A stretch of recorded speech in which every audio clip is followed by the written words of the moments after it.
Exclusif TVA Nouvelles, vol d'argent dans les parcomètres de Montréal. On en parlait, vous vous en souvenez, en novembre. Bien, des choses ont changé depuis ce reportage de JE.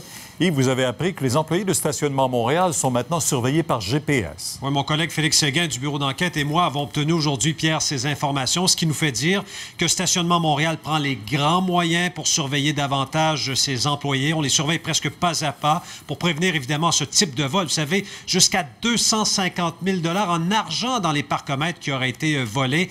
Et ces mesures, Pierre, feront en sorte que la tension serait plus vive entre la direction et ses employés. Voici notre reportage.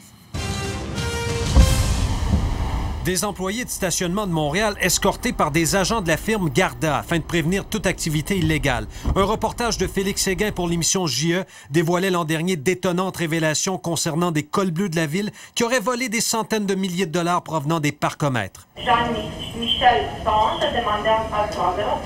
Les présumés voleurs ont été arrêtés et accusés.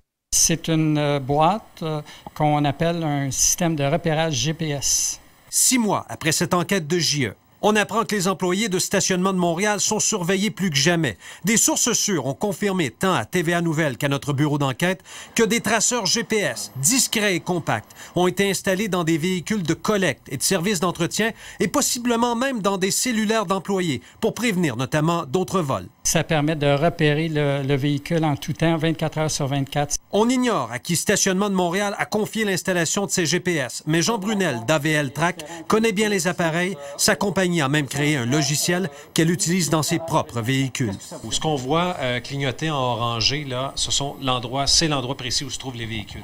Exactement, c'est le compte de notre propre compagnie et vous voyez sur la carte les différents véhicules qui sont aux endroits où ils travaillent présentement. La surveillance des employés de Stationnement de Montréal ne s'arrêterait pas là. Des sources indiquent qu'on a même procédé à des fouilles aléatoires de véhicules, jusqu'à 2 fois par jour. C'est arrivé dans des véhicules de collecte. Stationnement de Montréal, qui refuse de commenter, va-t-il trop loin? Chose certaine, le syndicat des cols bleus ne serait pas entièrement à l'aise avec ces mesures. Yves Poirier, TVA Nouvelles, Montréal.